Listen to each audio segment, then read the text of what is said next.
Hello, Fermented Folks. We have P. Jelly Clark. All Makatsu. We have Travis Baldry. Today we have a really special guest, Leopoldo Gout. Are you reeling it in and defending clowns? I am. Earth doesn't even exist in Battlestar Galactica. This show gives me heartburn. It's like, I loves it, I hates it.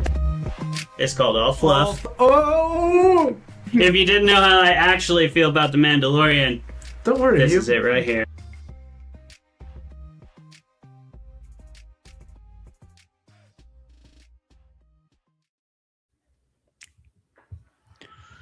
Hello, Fermented Folks, and welcome to another episode of Fermented Fiction, the show where we debate the best movies, books, and television shows in the genre fiction realm with our distinguished guests. And that guest tonight is Rachel Harrison, author of Kiss Slay Replay. That's your new one. I'm getting used to it. So Thirsty, Such Sharp Teeth, Black Sheep, and so many other best-selling books. Rachel, we're so glad to have you back on the show. How are you, my friend? I'm good. I'm excited to be here. I'm like breaking out of the fog of the day and ready to debate. Hell yeah. It's a good debate to go into after coming through a thick fog. Exactly. Very fitting. You should be prepared. And you, of all of us, are the closest to where this film's all taking place out there on the East Coast. So yeah, we're glad to have you here representing the literary realm. Us, we're the usual doofuses representing Fermented Fiction, Clay and Travis Vermullen and Jeremy Hudson. And we're going to do our usual round of personal updates before we get into this debate tonight. Travis, what's new with you? I had many things I could update on, but I've been obsessed with talking about a movie I watched last night that I'm writing a media article about that we'll post tonight. But if anyone likes devastatingly sad movies, go watch The Iron Claw. Oof. Have you seen it, Rachel? Yes. Yeah. Ooh, man, it's like I can't shake it. That's why it's my update right now, because like I literally came to the school for work and like said hi to my coworkers and immediately was like, I watched the saddest movie ever last night. I just launched and they were like, good morning to you too. I was like, I'm so sorry. I just can't. I have to talk about this. Yeah, it's crazy. It's a true story about these five brothers. Yeah, five brothers in a professional wrestling family. And their dad is not a great person and kind of pushes them to do it. And through a lot of series of events, it just ends in immense tragedy. But I do think there's like a nugget of a really delightful heart at the center of it about family. But it's a mix. It's amidst a lot of darkness. But I suggest it if you're okay with very, very sad movies. I will very say, well made. The true story is even sadder. Yeah. Which is the worst part. You finish the movie and you're like, I'm curious about the reality behind it. And I remember I went on Wikipedia and afterwards I was like, it was worse. Yeah, and there's like a whole nother brother that they just don't include. They were like, we couldn't fit Probably in. for the best. And there's just so many more layers of the tragedy that they just completely were like, we can't put this in there. So usually you watch a movie that's based on a true story and you're like, they took a lot of dramatic license. But they had to like cut out some of the stuff. And it was so bleak. And then you find out it's even worse. Yeah. And you just need to stare at it. It's beautifully acted and it is a good movie. But I understand that like it's hard to shake. Yeah, Zac Efron acts his ass off. He does that. He does that. Yeah. Iron Claw. I suggest it, but only if you have you can do that. You can take just that set aside like an afternoon to be devastated. Yeah. And don't pretty much. Yeah. Maybe an extra emergency. You need a session good with your cry. therapist. I made it to the end. I was like, I kept thinking, oh, this is the one that's going to make me cry. And then the last like 10 minutes, I was just like, it was rough.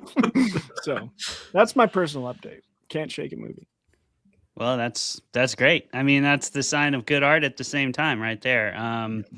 And telling those tragic stories is just as important as telling happy ones. It's all part of the human experience. But yeah, gird thy loins if you're gonna go in there and try to endure Zac Efron just making you super sad. Jeremy, Right. what's up with you? Here I am. Well, for our regular viewers, I am updating about what seems to be an ongoing sort of mini arc of fermented fiction that I like to call "Man, I fucked up my ankle."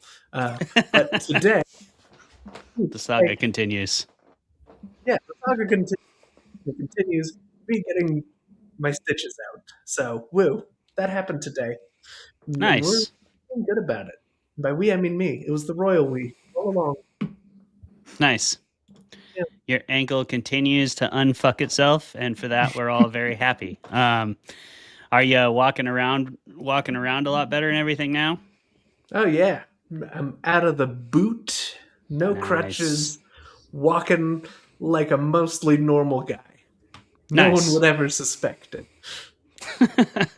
As close to that kind of a guy that you could ever be, I reckon. Yeah, I'm coming close to that kind of walk. Everybody knows that's not what I am. Absolutely. Yeah. It goes deeper than that, and they can all feel the energy. We all feel the energy when we're in the same room here. But that's what we love about you, buddy. That's why we love having you on the show, and I'm glad your ankle's healing up. My personal update. I had one, and Travis says, yeah, thanks for the assist, bruh. Yep. I had one, and I'm now totally drawing a blank on it, so I'm just going to do a different one, which is that I'm really excited because I saw something yesterday, which is a big billboard advertisement for the Fermented Fiction live show right outside the Field and Events Hall in Port Angeles, because we're doing that for SquatchCon.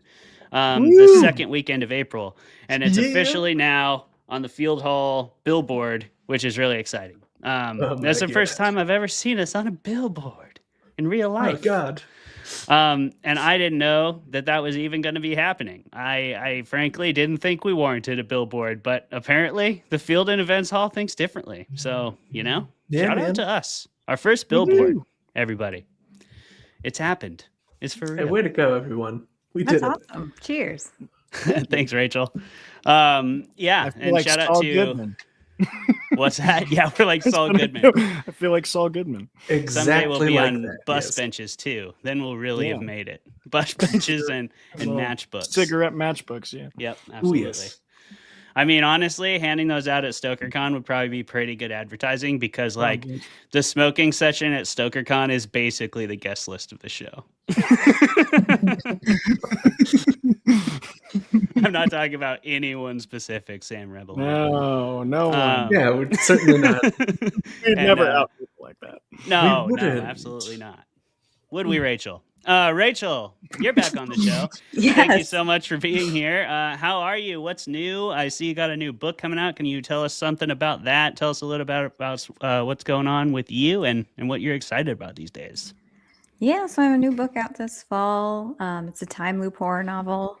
And so I'm just sort of like, this time of year is always like my quiet time because I'm working on the next book, the book that's coming out after. So I'm like kind of in like a cozy drafting phase. And then I like this time of year because it's a bit more chill. Like the second half of the year is all like promo and hitting the road and all that thing and all of that. So I'm trying to like not overbook myself, take everything slow and, read and cozy up. It's been like brutally cold on the East Coast and snowy, so hasn't been too hard. The weather's been nasty, but it's kind of good because now I have excuses to stay inside.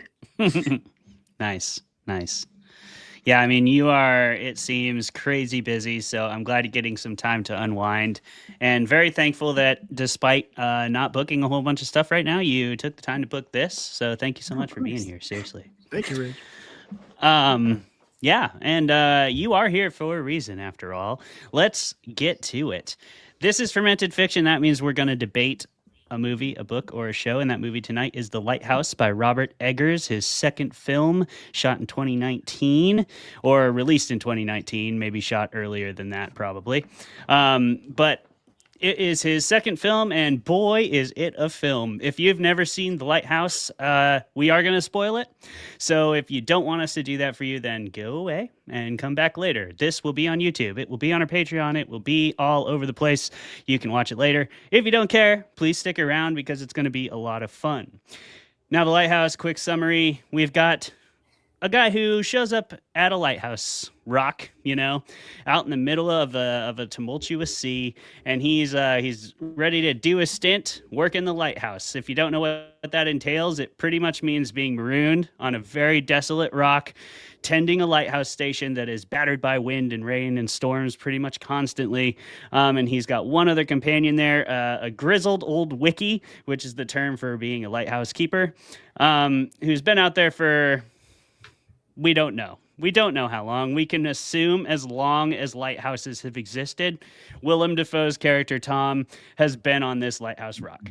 The other Tom, who is under the guise of Ephraim Winslow earlier in the film, shows up to work, and he immediately gets to it.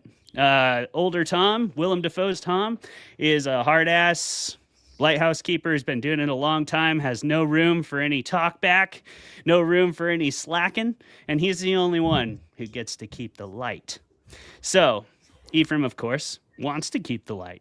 And we have a lot of conflict going on between the two. We got lots of drinking, lots of singing Irish sea shanties, lots of mermaids and octopus tentacles and all kinds of other shit. And we're going to get to all of it. It's also in the 1890s, New England. Sure.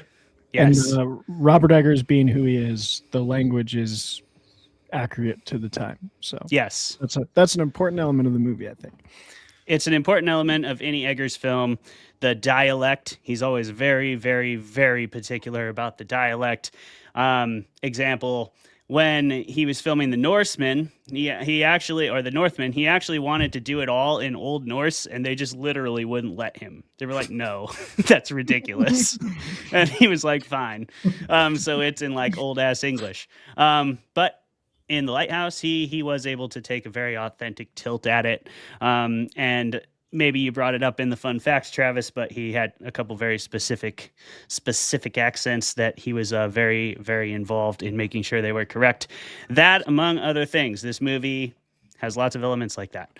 We're going to get into it, though, before we reveal any more and accidentally say what we might think, because at Fermented Fiction, that's not how the debate works. We're going to roll 2 D20s. High roll will defend, low roll will attack the lighthouse, regardless of what anyone actually thinks. Rachel Harrison is here to represent the larger literary realm, and I am going to represent Fermented Fiction tonight. So, we're going to roll our dice. Where did I put mine? We may never know. Oh, here it is. You want to roll? Oh, Do it. Okay. Rolling for Rachel. What'd you get, Clay? Foe. 19. Gosh. So what am I doing again? You like The arguing Lighthouse. I for liked it. You Yeah. loved it. Oh, yeah. Yeah, I loved it. Great movie. Okay. All right, Jeremy, get out of here. Getting out of here. Yeah, rude. And I'm going to stay on here for just a second while I set you guys up. Make sure it's a clean fight or not. Do I start? You are going to start. We have 10 minutes for both of you. You share the 10 minutes. No filibustering. We don't want any of that here. So be kind, but also brutal. Just like, Yeah. I don't know, this. And I was going to say Two Toms. movie, but yeah, The two Toms. kind but brutal. All right, your 10 minutes starts in 3, 2, 1, begin. So it's a visually stunning film. I think the cinematography is exceptional. I love that it's in black and white. I love that it's a contained story. There aren't a lot of original screenplays being produced right now, and everything feels like it has to be big budget. And I think it's a feat to have a film like this that doesn't rely on any gimmicks. It's just two people and two very strong performances. I feel like both actors, you can feel that they're having fun. I think there's a sense of humor about the film, even though it's dark and quirky. I think, yeah, exceptional performances. It's original, and I think the set is incredible as well. And I know they built the sets, and the set feels very lived in. And the use of the foghorn, I think, is extremely effective in the film. Yeah, I agree with all those things. And that is where the good things about this movie end, because the story in this movie is just absolute trash and utterly bananas. This film is so far up its own ass that it's no wonder it was shot in black and white. That's the only way they could really get the environment right. This is what the inside of Robert Eggers' ass looks like, everybody. It is in that narrow aspect ratio. It is black in there. It is dark. It is too dark to watch at times. And I feel like this is what happens when a man like Robert Eggers, who is so clearly broken and sad inside, tries to be funny. This is what you get. You get this weird ass, twisted ass movie that has an over convoluted plot. And this is also what happens when you make a movie like The Witch, which was very good, and kind of get a free pass to do whatever you want with your second movie. And then you have to go all fucking art house with it. So art house that it's like impossible to watch. Go ahead, Rachel. I don't think it's impossible to watch. I think you can't match the movie's freak. I think the movie is for freaks and for weirdos. And there aren't enough movies these days for freaks and weirdos. There's nowhere for them to go. And I think I would rather somebody getting carte blanche to make whatever second film they want make this movie than go on to make a fucking Marvel movie. Okay, that's fair. I would rather that this movie went to that Lighthouse Island with all of Robert Eggers' other subsequent ideas. I mean, The Northman is also a piece of shit. And you can see that this is his trajectory now. This is his career trajectory. And he did not get back on track to make a decent movie until what? He had to remake Nosferatu. And then, yeah, sure, he's brought some heat to that movie, but he's never going to get back to his peak, which was The Witch. He's never going to get anywhere close. We're not talking about those films. We're only talking about... We are talking about The Lighthouse. I just don't have much to say good about it because it's such a pile of garbage. What is there to like about this? This is a masturbatory fantasy. We've got all the stereotypical like sea shanty kind of mythology here mixed in. There's nothing original and nothing fresh about it. It's all the stuff you would expect. I disagree. I do think it's original and I do think it's fresh. I think it's very weird, and I think it's a fever dream. And if this were a literary short story, people would be obsessed with it. But I think because they wanted a horror movie, because they wanted something very specific, and this doesn't fit into a neat box, people struggle with it. But if you come to it and just let it be what it is, I think it's an experience, and it makes you feel things and have sort of primal reactions. And I think that's what the movie is trying to do, because there's a lot of like allusions to sex and like phallic imagery. And I think that it's saying something about masculinity and saying something about perhaps male loneliness, but it's a movie that makes you think. And there's not enough films right now that make you think. And we're in a literacy crisis in our country. So I really respect a movie that makes me sit and think.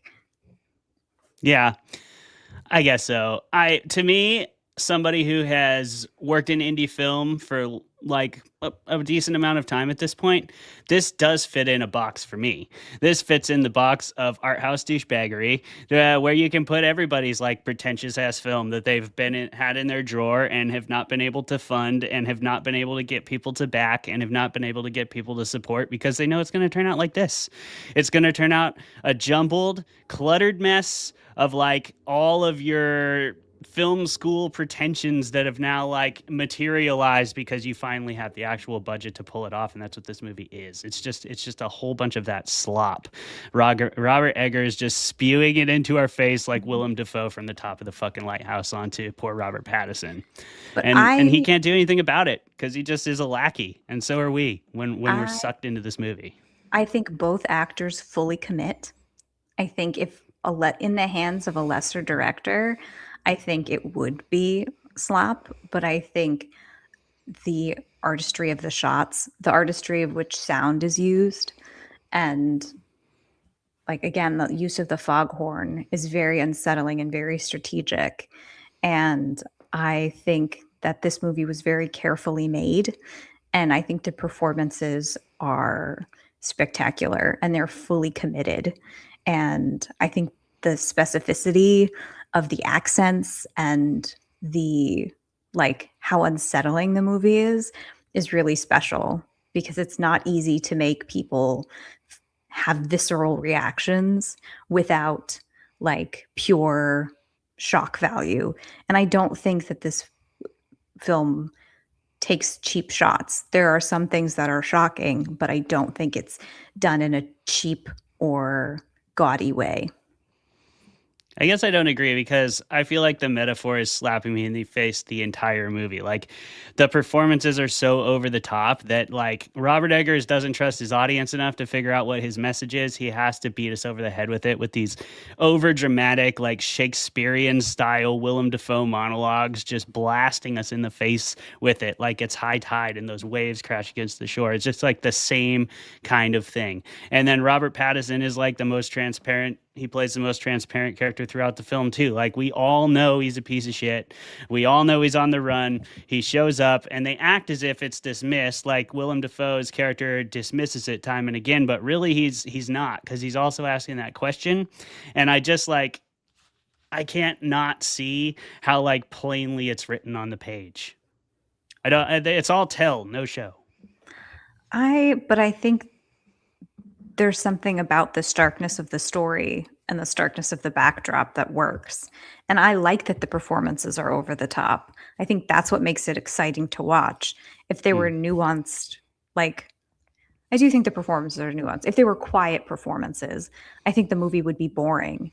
I think that there's something unsettling and jarring about every time they appear on screen, you do not know what they're going to do or how they're going to do it or how they're going to like, if they're going to get along, if they're going to hate each other. And there's like something very like thrilling about that experience of not knowing and the tension there because the characters don't know what they're getting either. And I think there's a definite feeling of isolation, but it's two people on screen and I don't know how long the movie is. It's not short. I mean, it's not very long. It's not short, but it's like 2 hours. I think it's compelling from start to finish. And you want to know what's going to happen and what the conclusion is going to be. And I think that there's a level of investment and empathy that Robert Pattinson is able to get. I don't know if it's because he's Robert Pattinson, even though he's weird in everything that he's in. But I think from the first time we meet him, we're on his side. And no matter what he does, I think we're invested in that story from start to finish. I don't know. I feel like I did know what was going to happen every time they entered a room together, and that was they're going to get drunk and start yelling at each other. I will admit there's a level of compelling nature to the story in that, but it's not compelling in a way that I want to watch like a good football game. It's compelling like when you see a guy at the end of the bar just housing shots and you're like, is that guy going to drive? That guy shouldn't drive. And you just are a little morbidly curious to see if that guy's going to get in a fight later, or if he's going to fall over on his face, or if he's going to drunk dial somebody and start screaming at the top of his lungs or say something terrible to the bartender. Like, it's kind of like watching a train wreck. That's at least how it feels to me. So I guess there's a level of entertainment to it, but it's more like that morbid curiosity, morbid fascination of like, how can a movie be this fucked up for this long and still be like kind of dull? I don't find it dull. I think it's intentionally quiet. Good line to end on, Rachel. Good line to end on. That's There we a go. timer. Very good fight. Sure. All right. We are going to express our actual opinions, and I know that Clayton is in deep pain right now because I know how he actually feels about this movie. It hurts so bad. Walk it off, bud. And also, like, man, I'm just gonna spoil for the viewers how Clayton's gonna react because, like, you came out swinging with just going after the Northmen too. I love the Northman too. That one I'm hurt. full of That shit. one hurt me deep down. I love the Northman so much. Anyway, before we do that, we're going to share our drinks, and we're also going to talk about some trivia. So, Jeremy, what are you drinking? Hey, so I figured best way to go would be a gimlet for this one. Ooh, Yeah. Hey, here's to not having scurvy. There you go. there you go. We did it. You don't want to Simple, have to shove that efficient. grass in your mouth and swallow it. No. Clay. I've got from our friends at Silver City Brewing down in Bremerton, which I thought was fitting because it's a naval base. It's right there on the Sound, so a very aquatic area. And I saw this guy on the can. So this is called the Magnificent. There's Scotch Ale. And I thought that was fitting for a couple reasons. A, look at that guy. Oh, Living his big best seal. life. Yeah. He's on a Sweet buoy, guy. but kind of looks like a lighthouse. And I guarantee that there's a buoy out there somewhere near that lighthouse station. And then also, a lot of the famous and terrible, of course, lighthouse stories take place in that northern Scottish kind of area, the Welsh Sea, places like that. That's where I believe it was two Welsh wikis, a story about two famous Welsh wikis who both went missing, that this story is partially based on, and then it's partially based on a bunch of short fiction and the like that takes place off the United Kingdom coast in various areas, Algernon, Blackwood, and the like. So I thought the Magnificent Scotch Ale would be a perfect one for this. Yeah, that's fitting. I am drinking tea. I think it's English breakfast because Also fitting. Still no booze. All right. Rachel, what are you drinking? I'm also drinking. It's fermented though. It's fermented black tea. I was like, because I There feel you like go. last time I didn't drink beer either, so I was like, well, because I don't keep it in my house. So yeah, black tea, fermented black tea. It's good. Well, Nice. all right. It's good not to keep it in your house. I also don't. booze. I have it in my house once a week or twice a week if we have 2 episodes that week, but that's about it. All right. Now we got some trivia, people.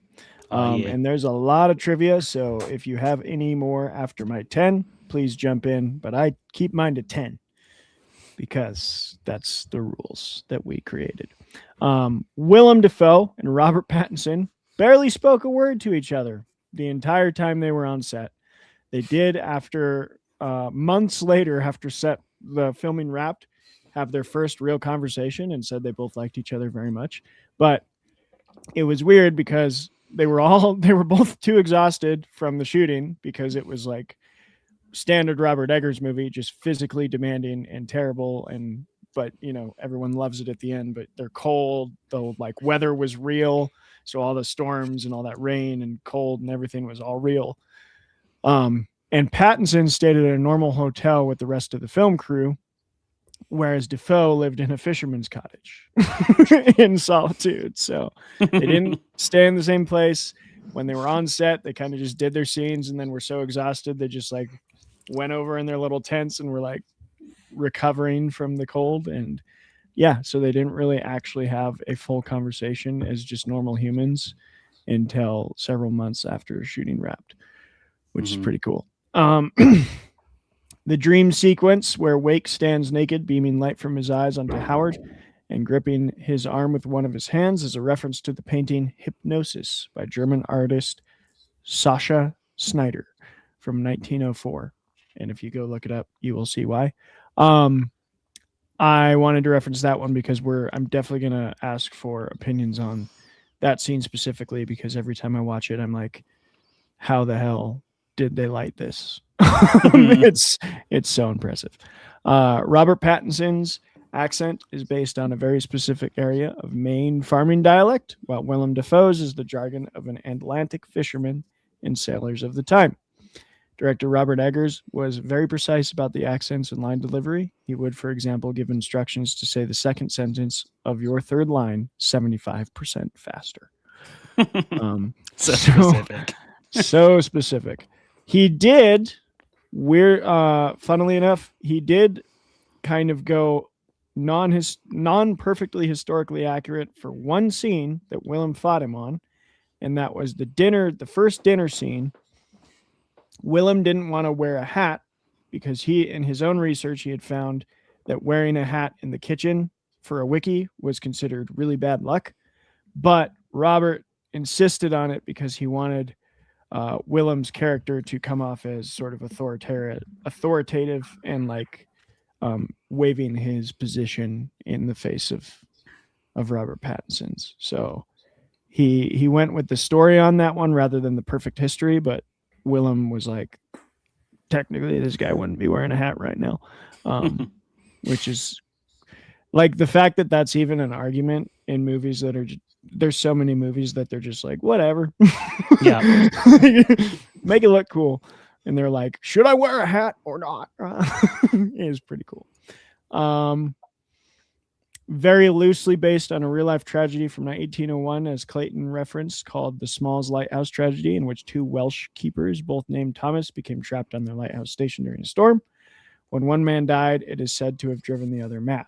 Other influence were seafaring literary classics by authors Herman Melville, Robert Louis Stevenson, and the supernaturally tinged cosmic horror tales of H.P. Lovecraft, as well as Algernon Blackwood and Sarah Orne Jewett. So lots of inspirations, including one real-life story. One that's not in the IMDb trivia section, but I think this is my sixth, right? Yeah, I'm keeping track. But I found fascinating is this is the only movie Robert has co-written with his brother, Max. Mm-hmm. He's not averse to co-writing, though. He co-wrote not Nosferatu. Yes, Nosferatu. No. I got to look it up again. He co-wrote at least The Northman with Sjorn, I think. And he's going to write Wolfman with the same guy he wrote. Werewolf. Werewolf. He's going to co-write with Sjorn again. And I think he co-wrote Nosferatu with someone. I might be wrong, though. But he's done one other. But Max Eggers and him have only worked together once. And Max went on to make his own movie, a directorial debut. I haven't watched it. I've heard very mixed reviews. It's called The Front Room. 10 days before filming was due to start, production company New Regency tried to convince Robert Eggers to shoot on widescreen because the film sets were too beautiful to not be shown on full scale. To which, in my headcanon, Robert responded, "The point, that's not the point." But I don't know. I'm not sure.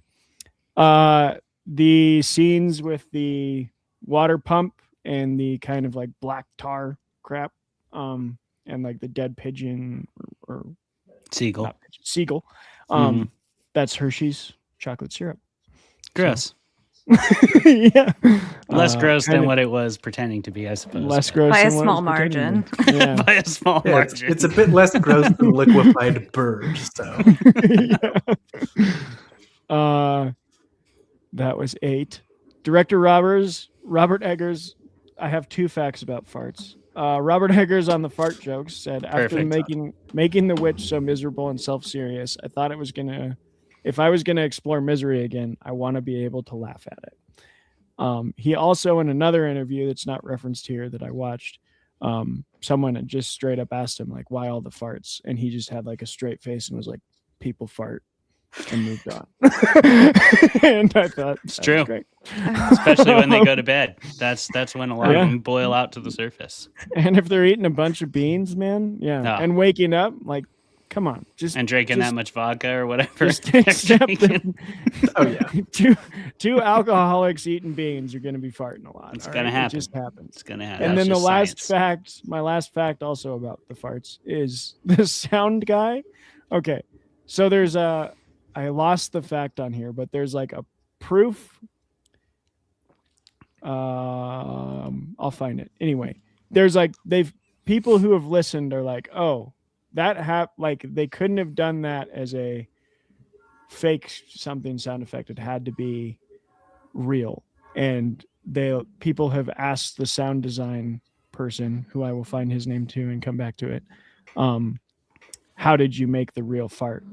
And every time his answer is, "I will take that secret to my grave." so He recorded somebody. he refuses to tell anybody how but like everyone is convinced they are real farts, and no one knows whose real farts they are because they were added post-production, but someone farted into a microphone for this movie a lot. Nice. I'm in my head canon. Sound design guy. Doing the Lord's work out there. In my head canon, Willem Dafoe still does his own stunts, so I'm gonna stick with that. I'm sticking with that. The one fact I saw on IMDb that I really like that you didn't say, you said a lot of the ones I would have picked as well. I saw that the mermaid statue. So this was right before COVID, when it was released, 2019. The mermaid statue was sold. It was auctioned off to benefit the National Food Bank, and it sold for like $102,000. So that's kind of a cool trinket, and was donated to feeding the hungry during COVID. Oh, nice. I like that. I found the guy's name. His name is Damien Volpe. That is the sound design man, and I'm looking for this specific wording on the fart fact, and I'll come back to it. Does anyone else have any facts? I mean, there are more. Really. Found it. The audio of Willem Dafoe's farts was added in post-production. They didn't originate in a sound library, meaning they were created practically. Sound designer Damien Volpe stated that he won't reveal how he created the sounds of passing gas, and that he will take this secret to his grave. Nice. So. That's really honoring your NDA. That's a fancy way of saying like whoever smelt it dealt it. Yeah. 100%. I don't know. Most of the sound guys I know would have just been like, "Yeah, I farted into a microphone a bunch." It's true, but that is less fun. That is less fun. Maybe he didn't want to out like an A-list actor. Is like maybe Robert Pattison. Both of those actors obviously fart all of the time. Oh, yeah. So much. Like I feel like that they're not hiding anything. No. And in this movie, farting is far from the least degrading thing they were asked to do. Yeah. I feel like both would wear it as a badge of honor. So Absolutely. They probably would. Yeah. So something's happening there with Volpe. I don't know. I don't know. He's got a All secret. right. Vicious. Speaking of something happening, Clayton, you had to attack the Lighthouse. Yeah. Can you tell us how painful was that, and what do you actually think about this movie? That was pretty painful. I love this movie. This movie is directly up my alley. I love everything Robert Eggers does. He's my favorite contemporary director, bar none. So, like, I'm sorry, Robert, if you see this totally clipped out of context, that was all bullshit. This is the reality. You are a genius, and I love everything you do, including The Lighthouse. This movie is hilarious. This movie is tense as fuck. This movie has some just A-list acting from start to finish, like Rachel was pointing out. But I mean, I love both of the performances in this movie, specifically Robert Pattison, because when I saw this movie, it was one of the first times I'd seen him. Just me personally, I know he's done lots of stuff, but for me personally, I had seen him in like Twilight and Harry Potter, and then I saw this, and I was like, "Holy shit!" And there's like so many moments in this movie that are just fucking fantastic. I mean, the cooking when they're arguing about his cooking. You're fond of me, lobster, ain't you?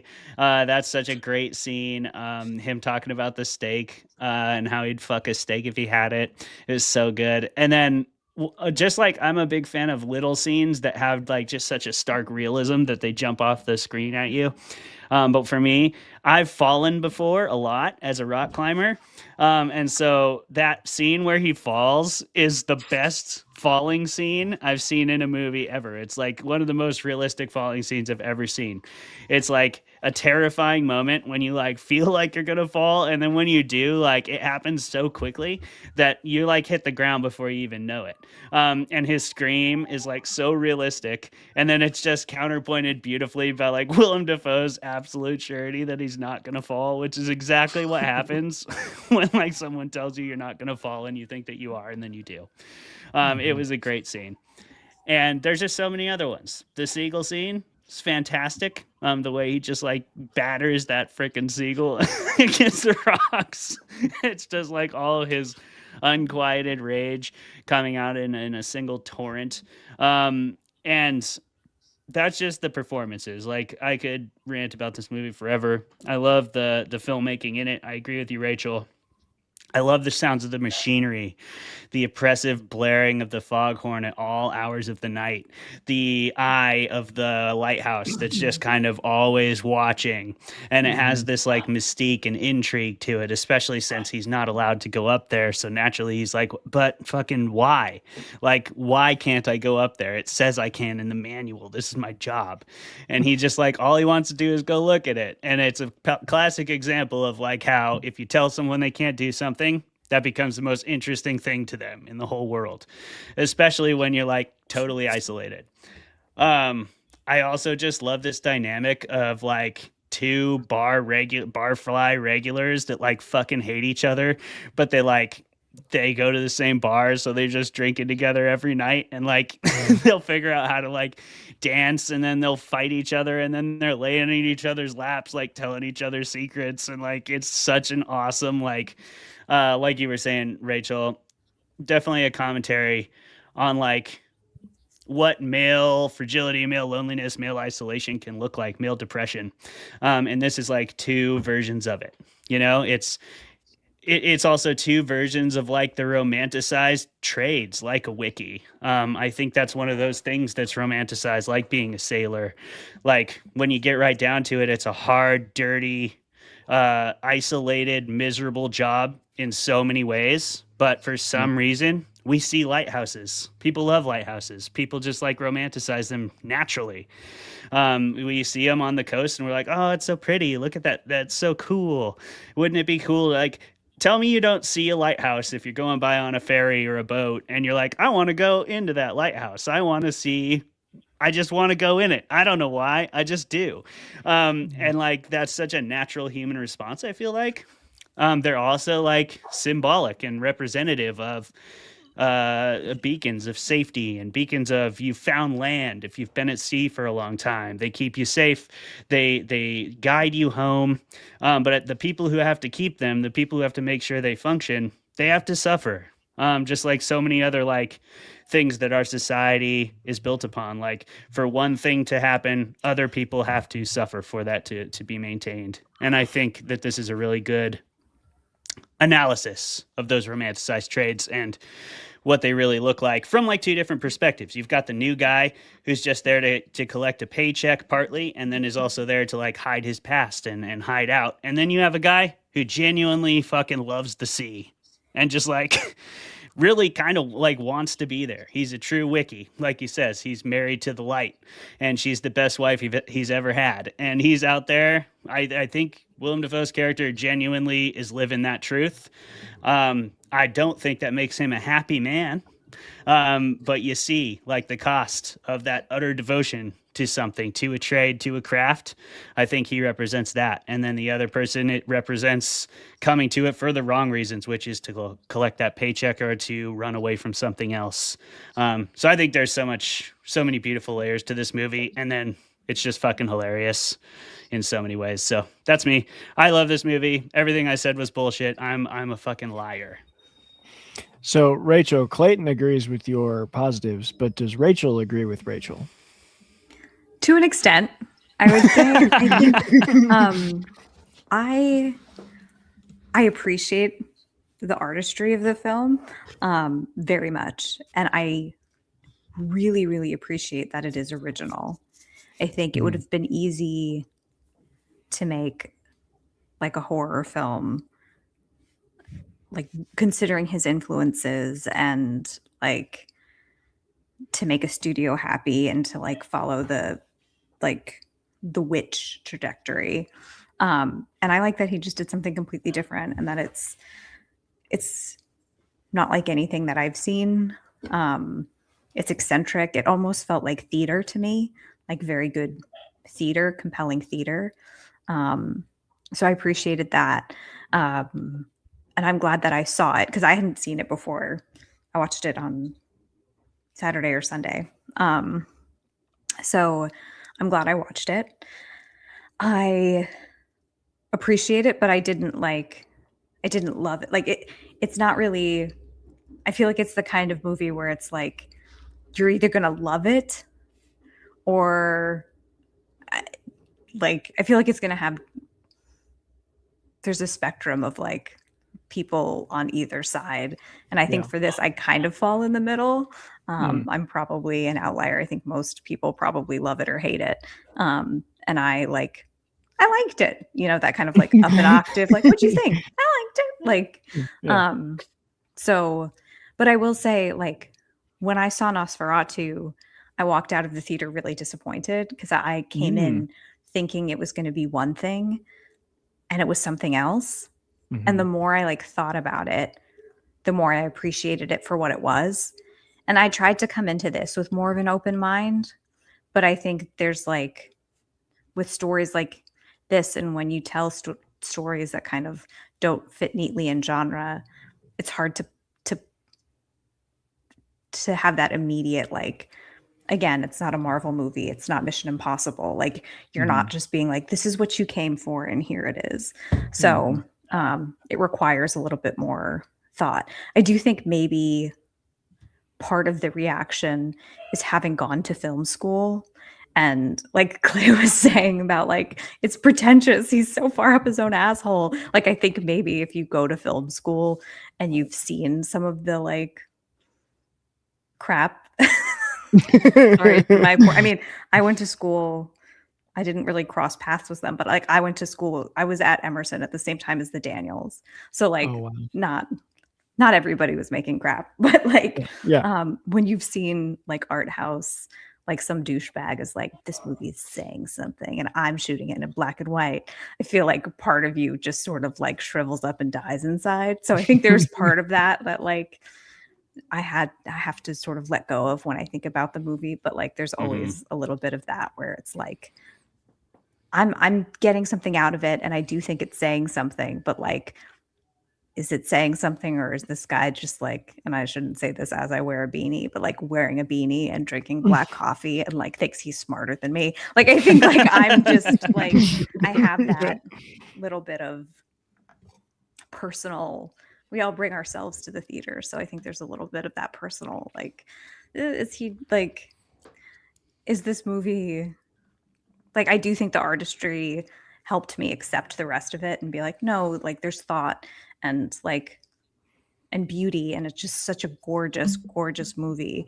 And it's very original and very fun. And I like really agree about the performances, but yeah, I liked it. I didn't love it. I probably will think about it for a long time, which I think is more important than liking something. Yeah, that's true. That's true. I do have to say too, the first time I watched it, I felt very much like you, especially coming off The Witch, because that's genuinely one of my just favorite movies, not favorite horror movies. But I mean, I'm wearing my black shirt right now.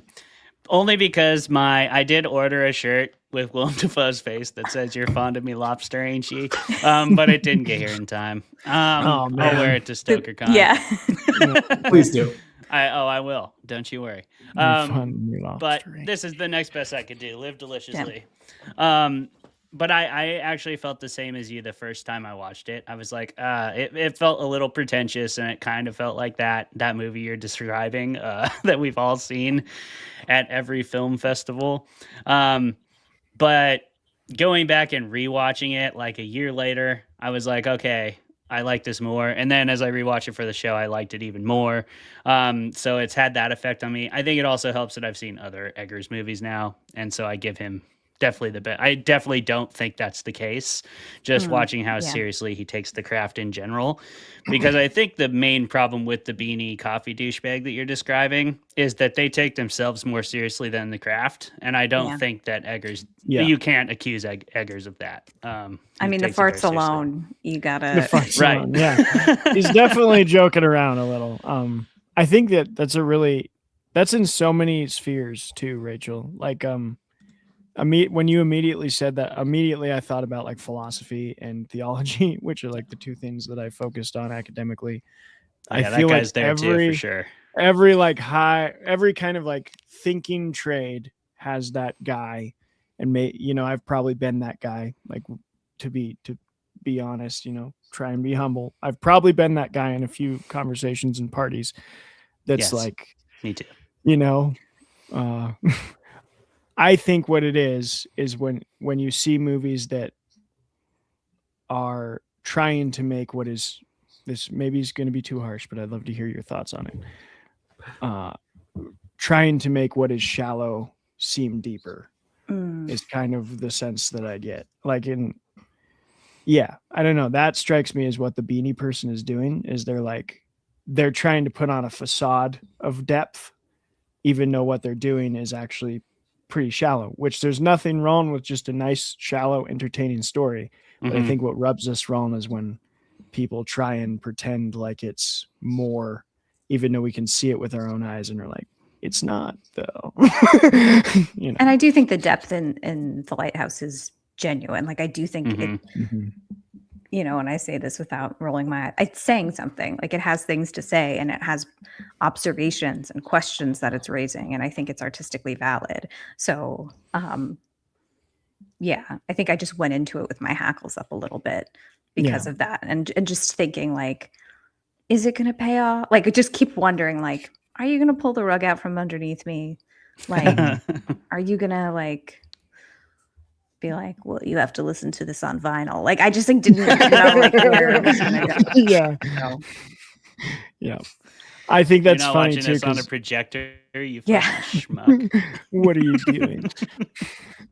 I think I'm the exact, I do not, probably lucky I didn't, probably because I didn't go to film school, I'd like go into these art house films probably like too susceptible. Like I'm the guy that's like, I'm ready, make me think. And maybe I think sometimes I go into movies and I'm like, that was deep. And then I think about it longer and I'm like, I think I'm making it deep. But anyway, that's fine too. It. You can project onto it all you want. You can, you're right. We bring ourselves into the art. Jeremy, indeed. I will shut up and what do you think? What do you think of the Lighthouse? Well, hey, look, I think that this is probably a great movie to watch with like a group of people. I think it would be a hell of a watch. Like absolutely incredible. First of all, the performances are great. The cinematography is great. There's so many great moments throughout.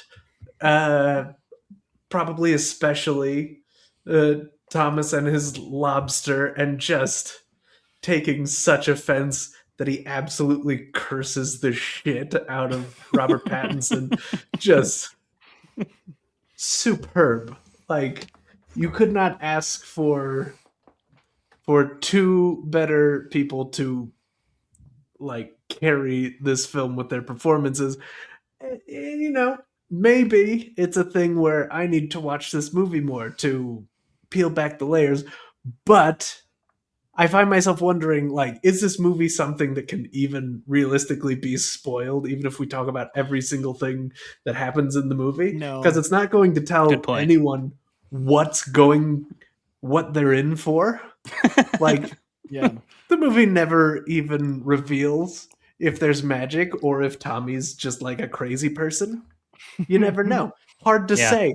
And part of me does wish that the film had the nerve to commit to Tommy plowing a mermaid and Thomas getting railed by the Kraken in the lighthouse. But then, I don't know. That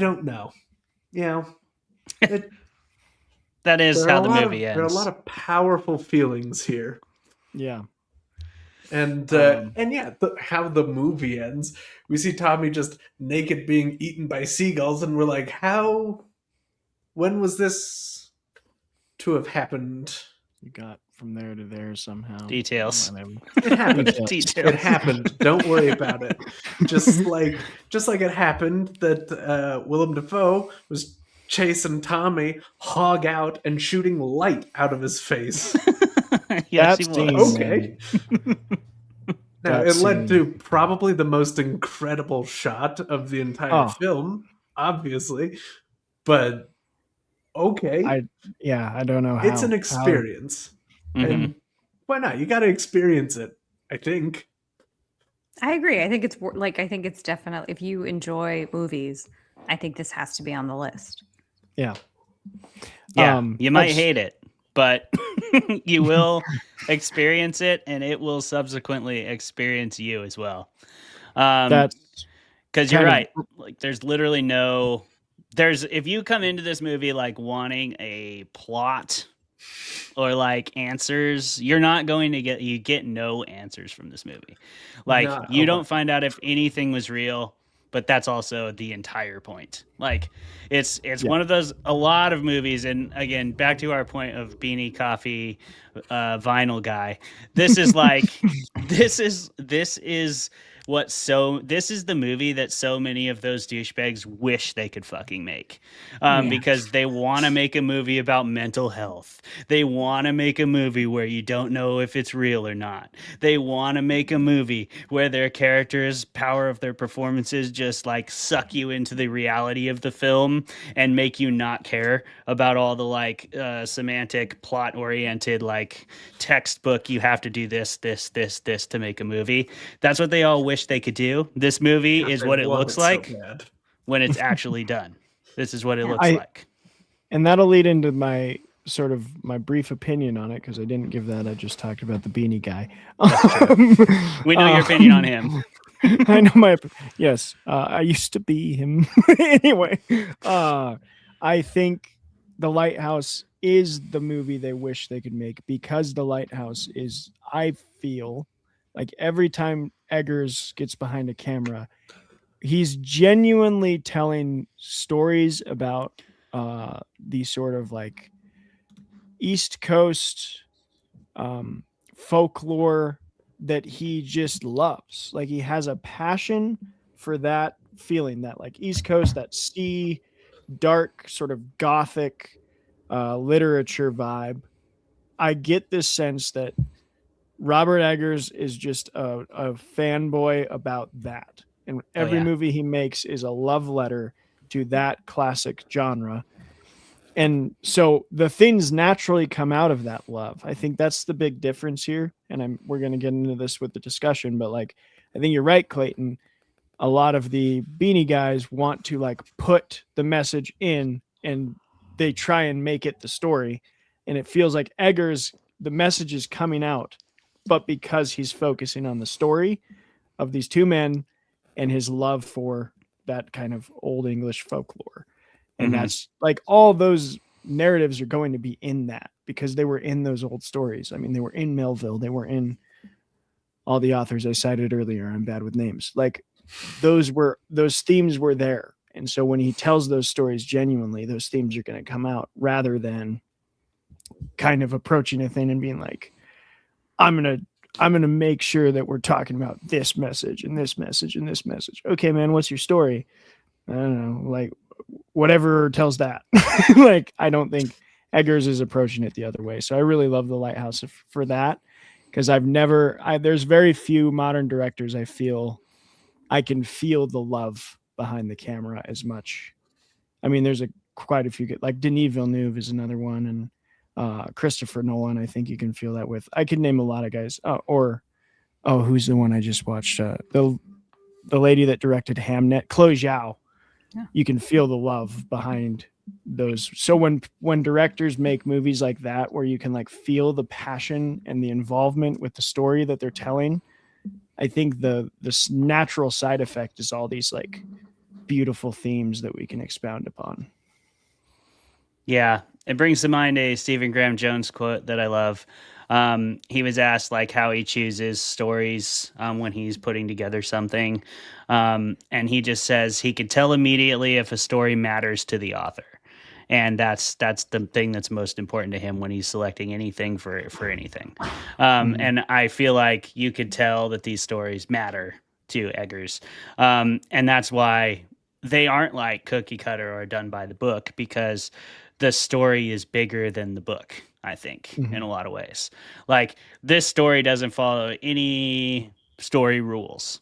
There's no like There's no like place. I mean, you could probably break it down from some book or another, but to me, it breaks a lot of the rules and it gets away with it because in its world, the world of the story itself, everything does make sense and everything is consistent. It's consistently insane, but it's consistent. Sure. Yeah. But I don't know what you think about that, Rachel. Before we go to break, do you have any further thoughts on feelings about the Lighthouse in general? I agree with everything you said, and I think you nailed it when you're like, that's the movie that those guys want to make, and also that like he's focusing on the story. He's not like sitting there being like, what can I say? He's like, I have an idea, and like, what can I channel through the story? So I agree wholeheartedly. Yeah. Fantastic. It's almost like the story wholly comes first, and everything that comes as a result of the story, whether that be from us, the audience, or from the story itself, is like a fortunate byproduct. Yeah. And that's a beautiful thing. You know what else is a beautiful thing? Having breaks when you need them. Having a little recharge when your batteries are getting low. And we've been at this an hour already. Hard to believe. Time really does fly when you have awesome guests like Rachel Harrison on the show. Thanks again for being here, Rachel. All right. Yeah. Thanks again for being here. Anyone who's listening, we will be back in about 5 minutes. So I'm going to ask everybody to turn off their cameras, turn off their microphones. I'm going to play our break video, and we'll see you on the other side. Goodbye.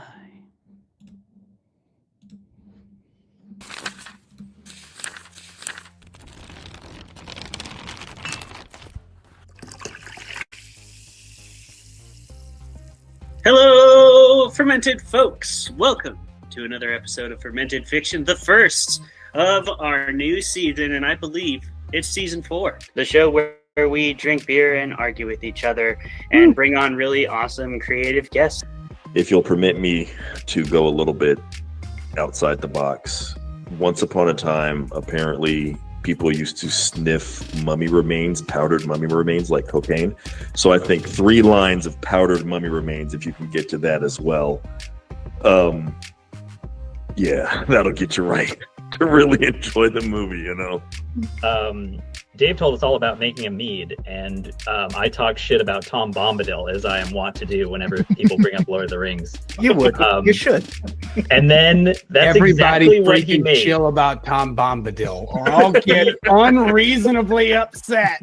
So, in your assessment, what did you think of the everyone kind of paired off, or at least a number of people did, romantically? How'd you feel about that? Did that seem really forced and dumb to you, or?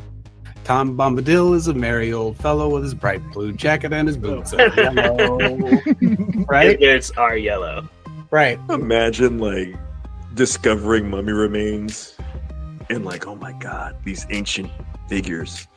Dude, what if we crushed this and snorted it, yo? I bet we'd get fucked up. Let's talk for a moment about the fucking all-star cast in this movie.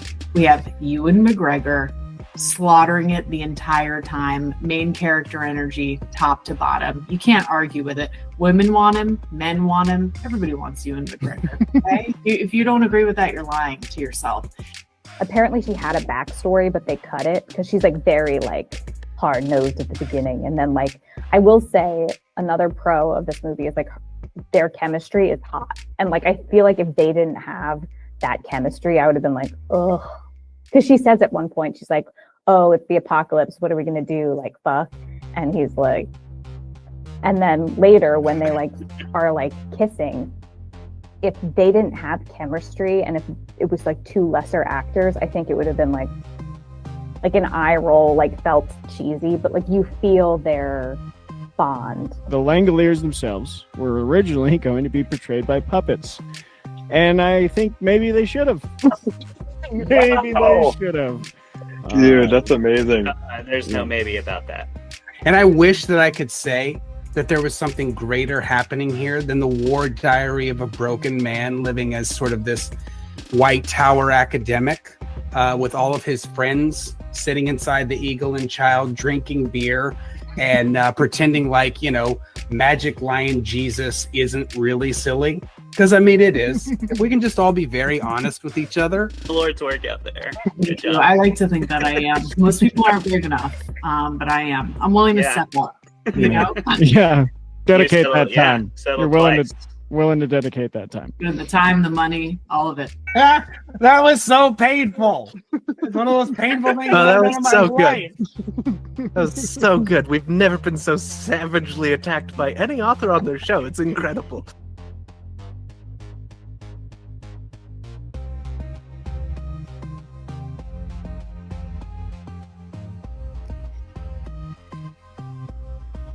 Yeah. Please like, comment, and subscribe. Yeah, Thanks for do watching. it. And we are back. We won't be right back. We already are. We're back Officially already. back. Officially back, and that song is still a bop. Touch Bob. Touch Yeah. bop. So All right. I'm gonna ask that you hear me out while no. I say this. Please. Yeah, thank you. This movie, I feel about it a lot of the same way I feel about the earlier seasons of Lucifer, I never watched it. Me either. where like, so with Lucifer and like specifically the early seasons of Lucifer where it was still on CBS, and it had like 20 plus episodes a season, it carries you through it because of the main actor's just charisma and presence on screen, even when they're just like solving a regular murder, even though he's the devil. Sure. Like, the real actual devil. And like it carries you through that because of the strength of the performance. And this movie does that, but with two charming devils. Yeah. That's true. I do think They that are that's a charming pretty devils. common theme with network television. Is like they get a lot of time out of just like having charismatic performers and like characters that, like, I watched Suits for like 3 seasons because of the main guy, and then I was like, impressive. oh, they're telling the same stories they told for 3 seasons. Just again, I think I'm done with the show. But you know, I got a long ways on the like 2 main guys. Anyway, speaking of other projects that aren't the Lighthouse, I have to ask this because Rachel, we have you on our season 4 break video, and we have you talking about 28 Days Later, and I don't know if we'll get an opportunity again to ask you on air. Maybe we'll have an episode about it, but I just have to know before we talk about the Lighthouse, since that time, we've had 2 28 years later movies. Have you watched either of them? Neither. I haven't seen either one. Oh man, okay. I was waiting till the second one came out because I was Golden like, Temple. I feel like it's going to end on a cliffhanger and that's going to piss me off. Of course. And then it sounds like that's what happened. And so I was going to wait till the new one came out. And then I was like, I'll wait till it's streaming so I can watch them back to back. And then I just was like, I don't know if I care enough. Like, it's not that I don't. Again, like, I think 28 Days Later is a really important movie, but maybe it's the state of the world where I'm just like, I've had my fill of like apocalypse shit. And Yeah. so That's fair. Yeah. speaking of Honestly, like, apocalypse movies feel like wish fulfillment at this point. it's just the same thing. I was telling my husband, I don't know if you guys watched Paradise. We watched the first season, which is very, very good. Mhm. It's on Hulu. I really recommend it. And because you haven't seen it, I can't talk about anything else or else it'll spoil it. But the second season is completely different. And it's like, it's not, yeah, again, I can't say anything. So like, you should watch the first season though. It's very good. It's All right. kind of a, Just watch the first season and stop. watch the first season and then like, if you've had your fill of apocalypse shit, then move on. It's just the same thing where it's like, can we trust people? Is it okay? Like, Yeah. and I don't know. It's Yeah. unless you're doing something like completely different. I have a hard time being like, I want to see more pain and suffering. If it's like pain and suffering, I've already seen. Yep. Which I will say, 28 years later, the first one isn't doing anything incredibly different other than like some filmmaking techniques. But the Bone Temple, it takes a swing. And it's, I don't know. I have to watch it again. I have no opinion on it because I left the theater and was like, what was that? I have to go back because it's a bonkers movie. So I'd suggest it maybe as a just to like, when we do the episode. Yeah, When we episode. yeah, come It's on. Then I'll watch new. them It's both, yeah. I will say in a like you said, in a landscape of movies that are cookie cutter and we've seen them all before. The Bone Temple at least is very original. And Okay, then I respect appreciated that. Yeah. Yep.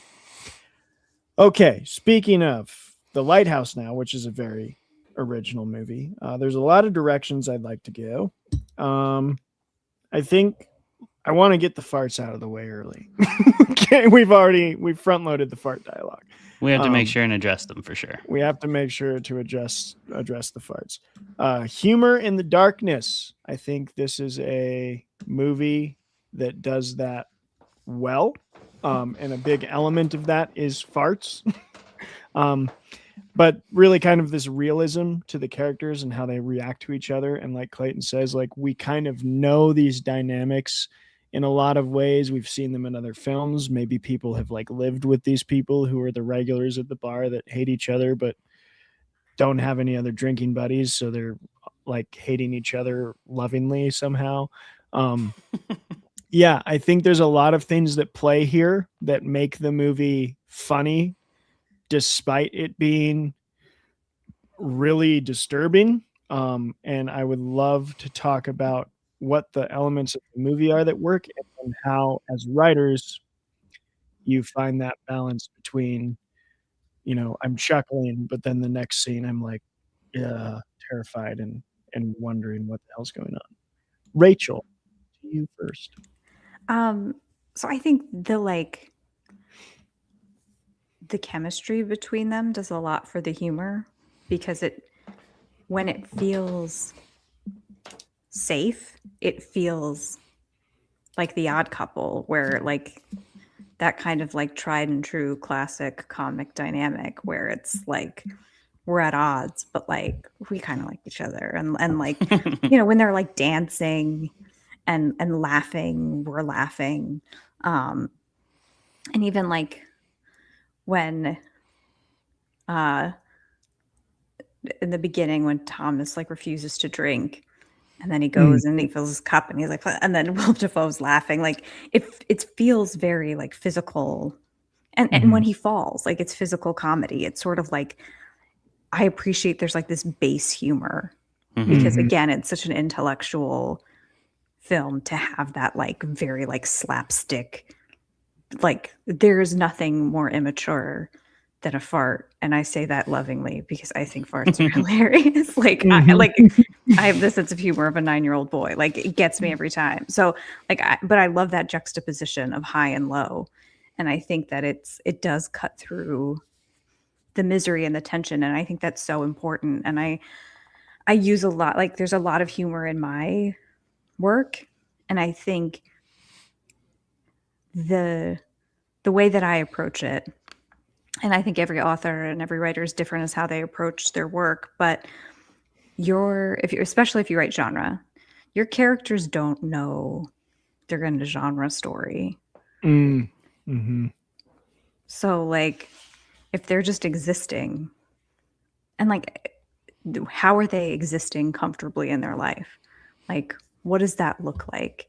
And I think not only is the fart funny, like it's the first time he does it and they're like, they show him on screen and he just lets it rip.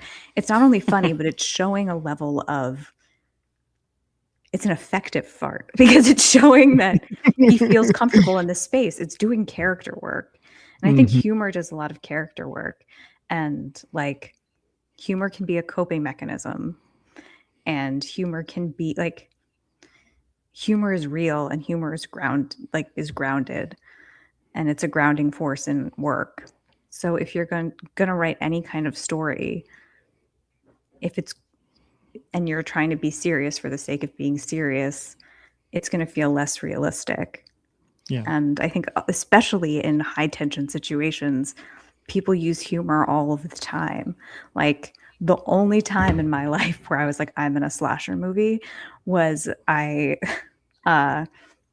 best friend got married and she like rented out this house on a hill in Temecula, California. And it's like the middle of nowhere. It was like a 3-mile long driveway, top of a hill. It's me and like 3 other bridesmaids and the groom. And we're up there and all of the lights cut out just as the sun sets, just as all the lights go out. But we could look down and see lights everywhere else. So it was only our house. And like that is a slasher movie setup if I've ever heard it. And immediately we're all just like, who's going to die first? Who's like, we ran into like my one friend was in a different room. We're like, the power's out. And she was like sitting in the dark. She's like, yeah, I know. Like we were all just like cracking. Like, and I was like, we were genuinely freaked out. Like we were like, what's happening? Like, this is scary. Like we're hearing noises, but you joke to cope. And so I think some people have issues with horror and humor, but I don't think horror exists without that humor. So a little aside, but I feel very passionate about that subject. I think it's a tricky balance too, and I'm sure Clay and Jeremy have a lot to talk about on this, but between the like, I can think of a lot of examples that I won't name because I don't want to trash too many things, of movies that are kind of adding that slapstick or like that sarcastic line in this like cynical way of like, we can't sit in a serious moment. So because we don't trust our audience to buy in. And so we're going to like, every serious moment's going to end with a little joke. I think that's become a trend in a lot of things, but that's not what this is doing. And I don't think that's what your stories do. And that seems like a tricky balance to me of like, so maybe a follow up to you, Rachel, before Clay and Jeremy, of like, do you think that is something that it seems like if you go too far into the levity in the serious situations moment, you can almost come off as cynical? And how do you balance that? I think, again, it depends on the moment. Like, I don't like the pulling the punch of like, and I do think it depends on the scene, because sometimes we have serious moments. Like I know, like if I'm having a serious conversation with a friend, to like cut the tension at the end, like I always like, I'm gonna crack a joke at a funeral. Like that's just like, but I think it can undercut the drama and the tension. But I think you need to know like when it is, and you need to know your character. You need to know all your characters. Because like thinking of it, like Richie's gonna crack a joke until he doesn't, and then you know that like shit is serious and like this is the worst it is. But if it's coming from Richie, it doesn't feel like it's undercutting the tension. It feels like it's in character. So I think a lot of it is knowing your characters and like and knowing when to set up, like using it as a tool to set up the moments that you actually want your audience or your readers to feel something and to know it's like serious in a way that like, okay, like maybe they were cracking jokes before, but like the minute they don't, your audience is going to feel that absence and they're going to feel like more. So. Clay? Yeah, I agree with that. Oh, there I am. You already got me. Yep, I already got you. Yeah, no, I think Rachel makes all the good points. I think grounding is probably one of the key elements to me, for the first part of your question, for what works in this movie with the humor is it is all based in that sort of grounding effect. I don't feel like most of those jokes were set up to be jokes. I feel like they were set up to be realistic human behaviors or realistic like circumstantial consequences of the actions they were doing, like lowering Robert Pattison on that rickety ass platform and like just having one guy up top with the pulley, like that's a recipe for disaster. And judging by how much Robert Pattison is asked to walk around and do, I'm guessing that rope hasn't been replaced for like fucking 15 years. So of course it's gonna snap, right? Under the weight of like a 6'2" dude who's like 190 pounds or 200 pounds or whatever Robert Pattison weighs. Or we haven't even mentioned the high winds blowing the shit back in his face. Right. Oh, I mean, and his scream there. And that, like that, I was about to get to something on the same lines though. The comedy it's deeper than just in the actions too. It's in the editing. Like the editing is part of the joke in both of those instances. And when he falls and he screams, he's like, ah! And then it doesn't like finish his scream, and they cut to him with seagull shit on his face. And then same thing when and literally the next time they do that in the film, he gets shit on his face again. Like it's a theme that continues to happen. He continues to get shit on like throughout the entire film. But those moments are also tied to like darker impending things that are coming. So like when he wakes up, that seagull's like literally pecking at his leg, which later it's trying to rip him out, and it's gonna be doing that literally later in the movie. Seagulls will be anyway, maybe not the same seagull, because we know what happens to that seagull when Robert Pattison finally gets a hold of it. But you've got that, and then you've got brilliant moments. I'm such a sucker for those small moments that just mean so much. They mean so much because they show that realism better than any big moment ever could. You and I talked about this the other day with acting, Travis. But one of my favorite small moments examples I can give from this movie, they're talking about the grass, right? And he like tells his dumb little joke of like, you know how you eat grass without teeth? You shove it in your mouth and you swallow it. And they're both laughing because they're hammered.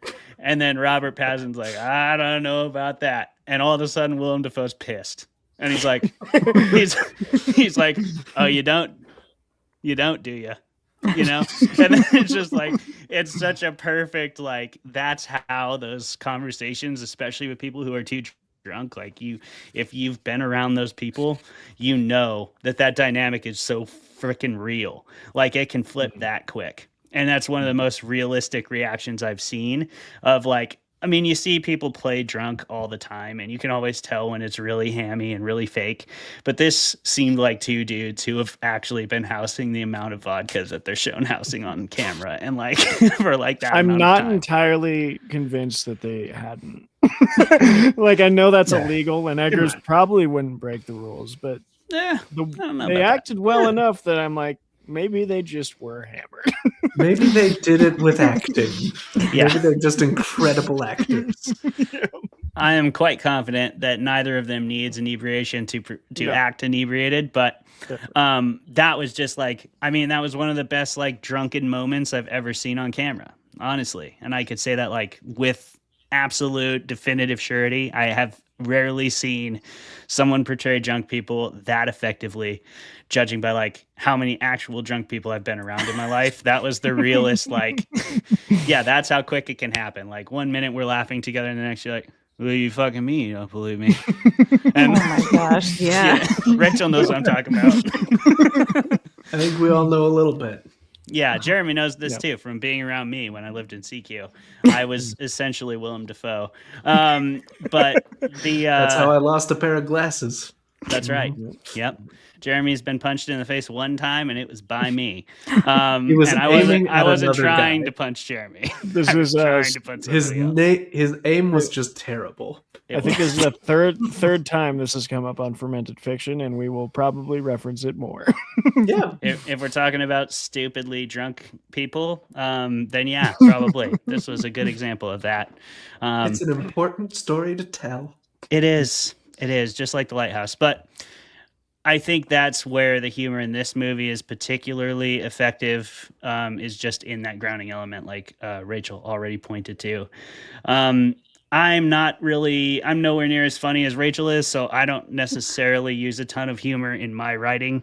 I do try to, but I just don't think I'm as good at it. And generally in the edits, it gets scrubbed out for more dreary, bleak stuff. And that's funny because I love satire. It's like my favorite. All my favorite movies are satires, but I just haven't really figured out how to write it myself. Perhaps one day I will.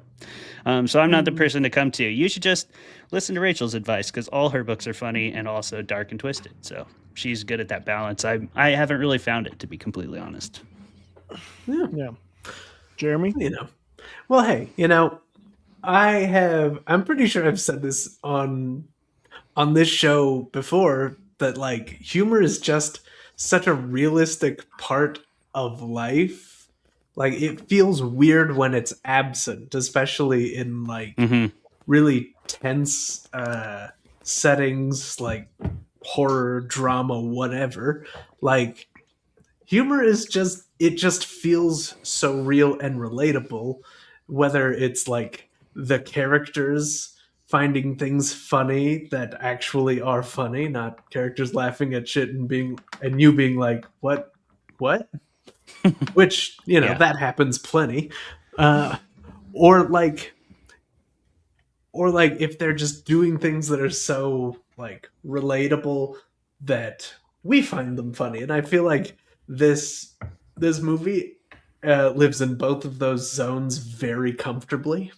Like it helps give like the really tense moments like a much needed emotional context, because like no one is ever in like one single emotional state for their entire life, and like if you try to make it that way, like if a serious movie is just serious beginning to end, it is so easy for that to just be an absolute slog to get through. And like to me it just you have to put things where they make sense to exist. So like like almost half the people I know try to break tension by using humor, or like that's like the easiest way for a lot of people to relate to one another in normal low stakes situations, which are most situations.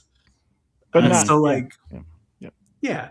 So like when things get tense, there's that to compare it against. And like a good rule of thumb for like creating that stuff, I always think like if you think something is funny, one of your characters probably also does. That's true. That's true. And if not, you can just say they will. They can think it's funny because you told them to. Because you are the writer. You are the writer. A couple points that I want to touch on, and then I'll ask the next question. But from Rachel, I really like that you brought up. Again, names just leap out of my brain. The character from It, Richie. I really like that you bring up Richie, and the fact that like it's a more serious time when Richie isn't joking anymore, because I've brought this director up in maybe every episode and will continue to. He's probably my favorite right now. Martin McDonagh. I just rewatched Three Billboards Outside Ebbing, Missouri, and he is, I think, the best at this. I think one of the earliest scenes that sticks in my mind from like way too young. My parents let me watch In Bruges. In Bruges is a perfect movie. It's so such a good example of this, because Colin Farrell's character is the jester, and like we're laughing at him. He's a buffoon.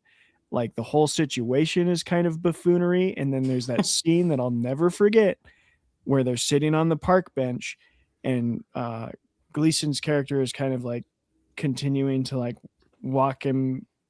try and walk him into logic, and he just like stops everything and is like, I shot a little boy.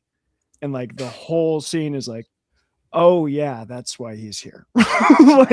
like, and we've seen the scene at that point, so we're like, yep, I've been laughing for the last 20 minutes, but yeah, he just straight up killed a child and a priest. And everything flips. So I think you're right, Rachel, that's even more powerful when you like add those moments of levity with especially like one kind of jester character, and then when they're not funny anymore, it's like, oh no, shit's real. I think that's really perfect. And then Jeremy, I think you mentioned a really cool thing of like Clayton and I were just talking about this, how most people do use humor to relieve tension in low stakes situations, but it's like, it's weird to think about how movies and books are pretty much always high stakes situations, or else they wouldn't be stories. Like some of them aren't. I mean, Richard Linklater is a master at just telling mundanity, but yeah, we like see the extremes of life and art because that's what people make art about, which is really interesting. But yeah, and this movie's that too. It's a good example of that too. I mean, if you look at what actually happens in this movie, barring the fact that if there are actually mermaids or krakens or Poseidon is hanging out, which is like unlikely, right? But we really don't know. Ultimately, what really happens is two people just don't handle their working dynamic and their work-life balance very well. And they're just like drinking too much. But like ultimately, all they do is their job, and their job is pretty mundane. Like shingle the roof, keep up the equipment, swab the deck, grease the light, Shovel some like coal for a while. shovel coal and dump lye into the cistern. Like it's not crazy circumstances aside from this howling gale that just like encompasses them at all times. And it kind of shows like it doesn't necessarily matter what you're doing. If you're doing it under like a consistently oppressive circumstance, it's gonna wear you down no matter what it is. Yeah. And this movie is kind of I mean, I do think few people are better than Eggers at isolation horror, which is why I love him so much, because it's my favorite subgenre. It's what I try to write in, and it's just like, I don't know. I think he's just a master at it, like cutting the characters off from the world in every conceivable way and then seeing how they handle it. Yeah. I want to go back to something you said in your debate, Rachel, or it might not have been on your debate, but your opinion. But you talked about monologues, and Clayton talked about those too in the debate. About, I think Eggers does this well. I'd love to know if you agree that like he does tell a lot. I think people often are like, "Oh, show not tell," but he tells a lot. He's big on exposition, but he does it in a way that I think you nailed it, Rachel, is very Shakespearean. I think that was. Did I say was that Clay? I don't know. Someone said Clay. I was like, that sounds too smart for me. Well, I think it is bullshit. because I'm a huge Shakespeare fan.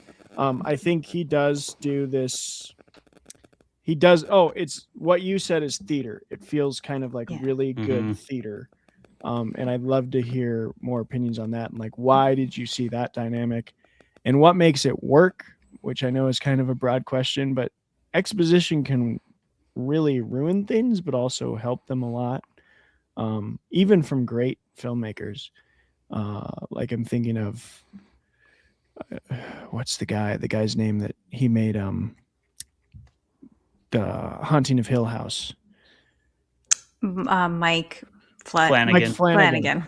Yeah, I think he does like this really well sometimes, and then sometimes they like drag a little bit, and there's this tricky balance of those. But yeah, what do you think makes a good monologue and makes that theater feeling work in products? I mean, I think the intimacy of this movie is what kind of makes it feel like theater, and just how contained it is.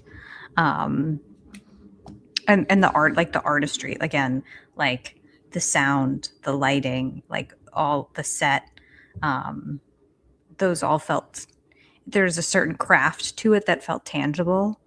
And then in terms of like what makes an effective monologue, I think like space, like empty space, and like and the tension, and also in this movie, I never knew what they were going to say next. And I think that really made things effective. And again, like, you know, we brought up the trivia of like, say that line 75% faster. Like there was just a cadence to the movie that had like a little bit of unpredictability and like the use of like pauses. There was a clip that went around a while ago of Andrew Scott. Yeah, who's doing Hamlet. Yeah, his using him pausing, changing the like entire meaning and the delivery of the line and the like emotional resonance of it. And I think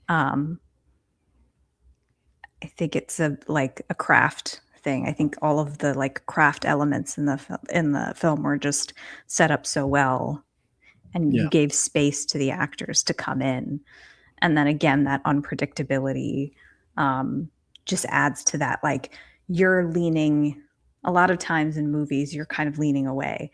It's loud, it's like action, whatever. And this movie kind of has you lean in. Which that definitely is like a theater thing. Yeah. You're kind of like towards the stage. I'm curious, when you write novels, and I forgive me for not remembering, do you usually write, like, what is your person that usually take? First person. I write first person. Yeah. Yeah.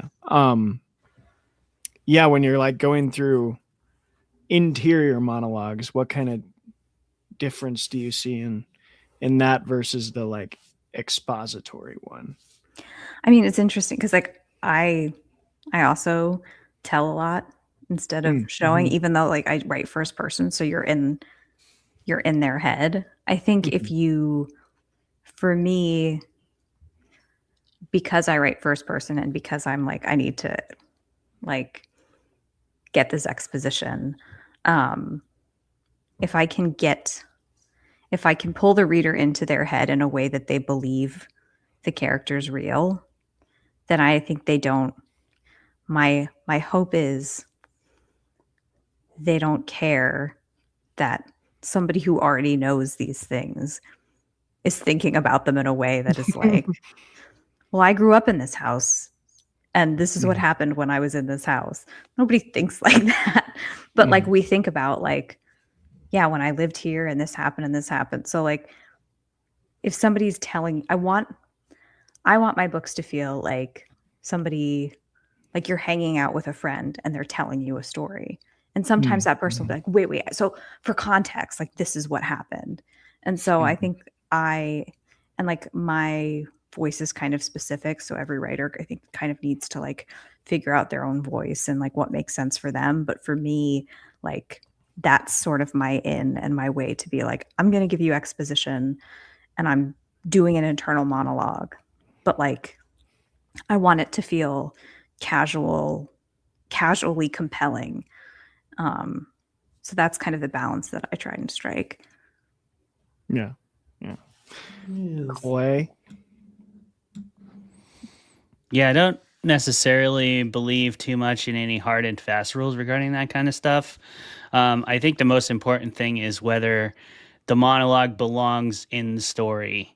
And I think that relies pretty heavily on the character work. And this movie is a great example of utterly justifying anything Willem Dafoe is going to spew out of his mouth by the way he talks throughout the entire movie. Like it starts with their first dinner conversation when he goes, "Yes, sir." And he goes, "Aye, sir." You know, he's like, no, you need to go I to me. I'm a fucking seaman, okay? Like, you will talk to me in eyes, not... And he says ye. He never says you. One time in the entire movie. It's ye. He says I all the time. Like, he is through and through, like, your stereotypical, right out of the Melville novel seaman, you know?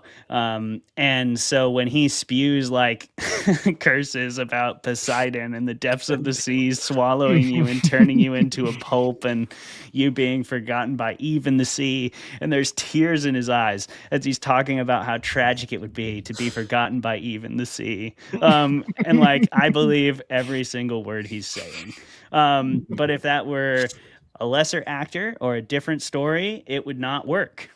And you brought up some examples earlier. Like, there's a lot of examples. I'm not gonna like say them right now because that's not why we're here. But there's plenty of examples I can think of where a monologue feels like it's there to impart information, and that doesn't work for me if it doesn't feel like something the character genuinely would feel like they have to impart. I don't think there actually is much exposition in The Lighthouse, to be completely honest. Most of it's character work. We actually get very little exposition. Like, I guess there's not a lot of telling of the situation, but there is like long monologues. So that is different. Yes. You're right. That's different than exposition. Monologues are different than exposition.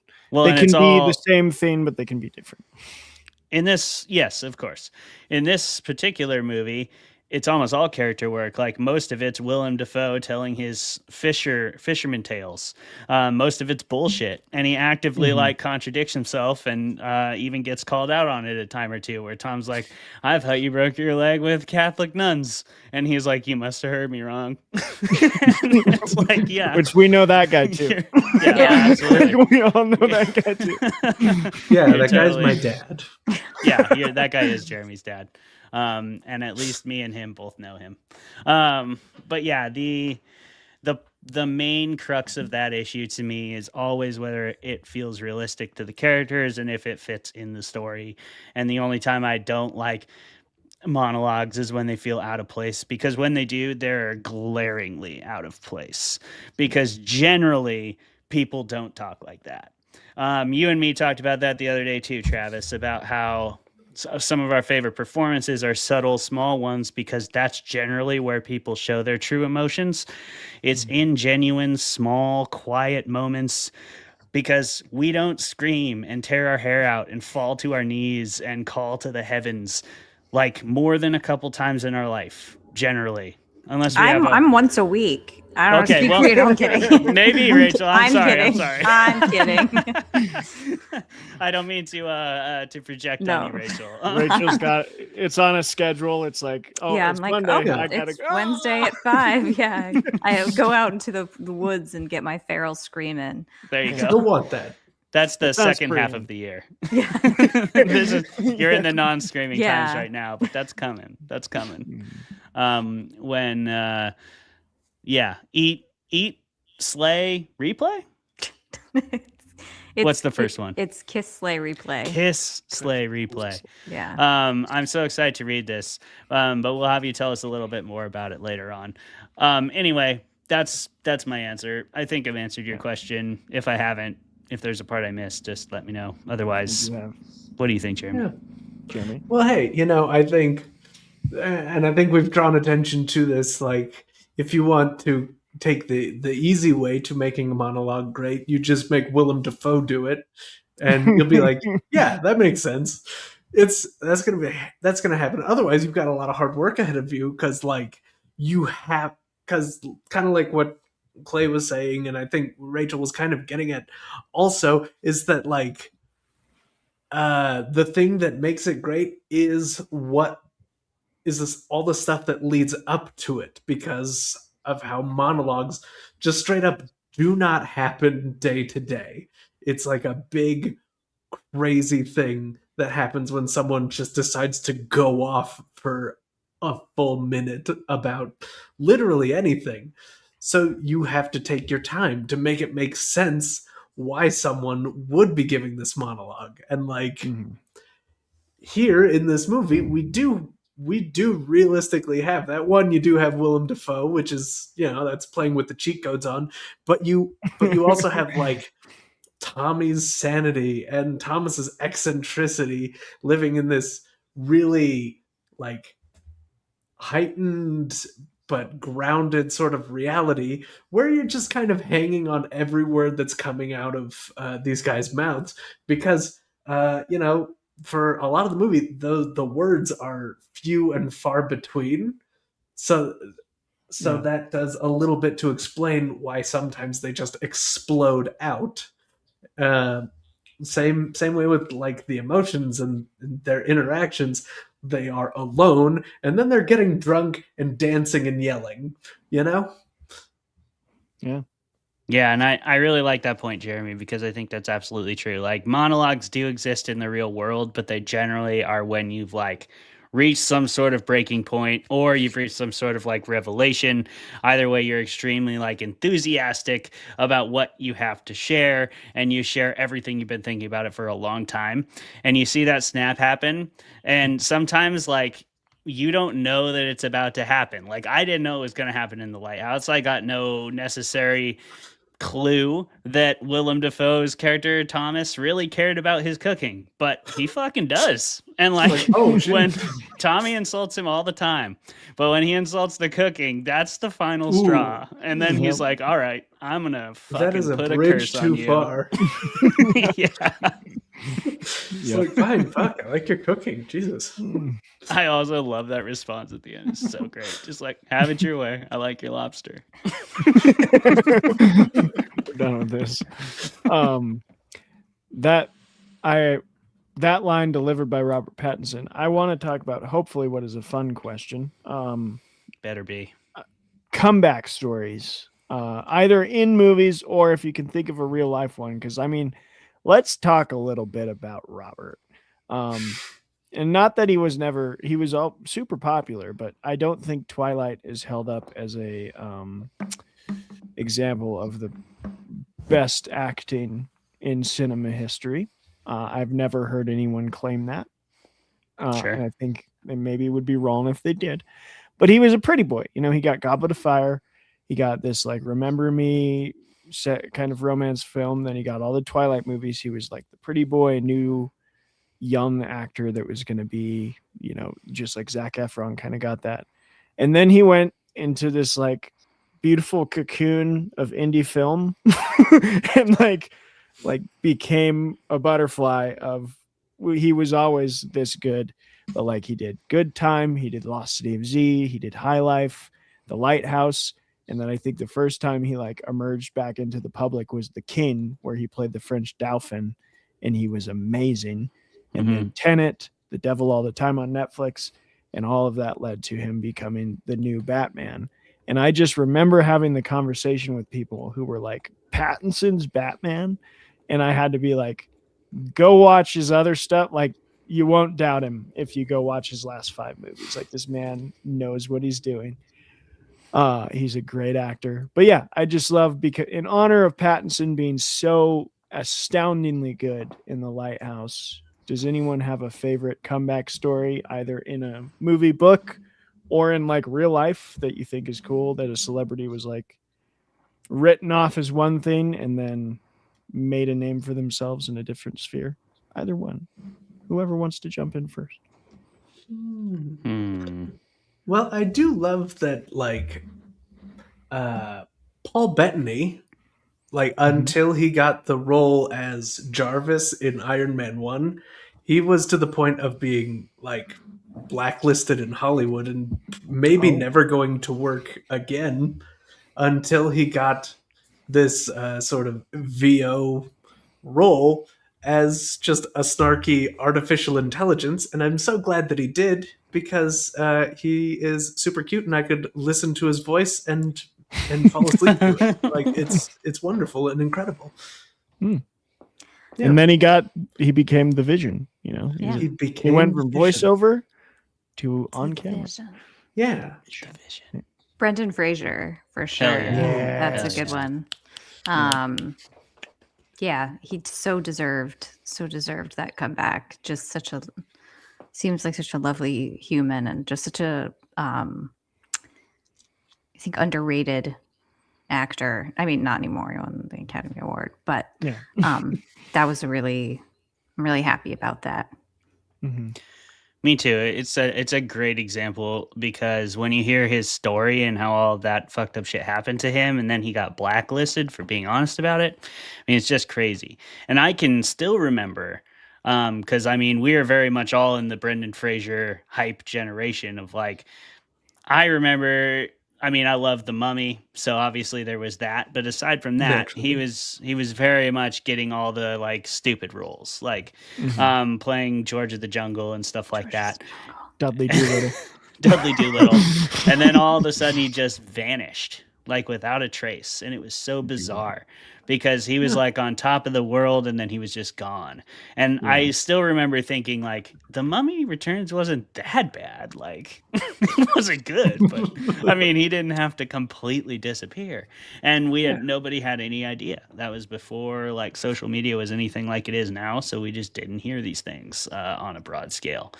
And so that's a great example, Rachel. Since we're talking about Twilight, I am enjoying the like feminine rage villain arc that Kristen Stewart is on right now. I'm just like, yeah, how about fuck everything about all of you motherfuckers? I'm gonna do my own thing.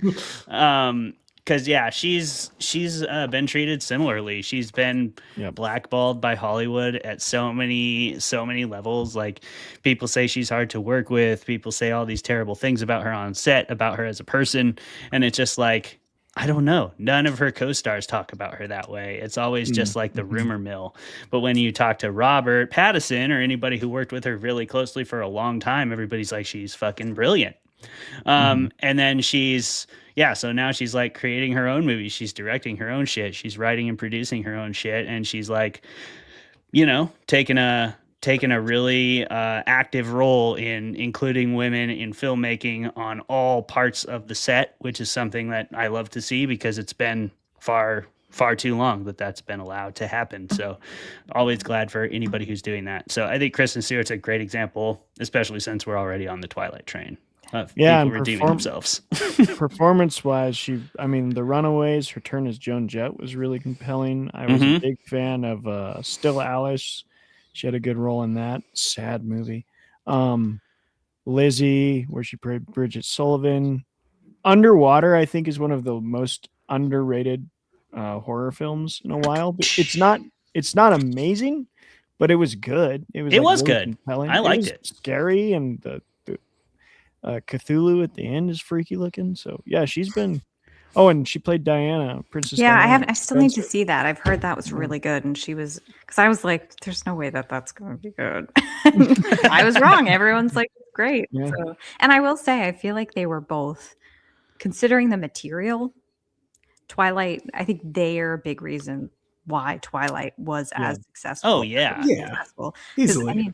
Especially the first movie. It's been a while since I've seen them, but I remember the first movie being like, this is not for like a teen movie about supernatural YA romance. Like they pulled it off. Yeah. Like, compelling, and there's a reason why everyone went so crazy. And I like to hear the story of Robert Pattinson saying that like I went in and played this character like a depressive.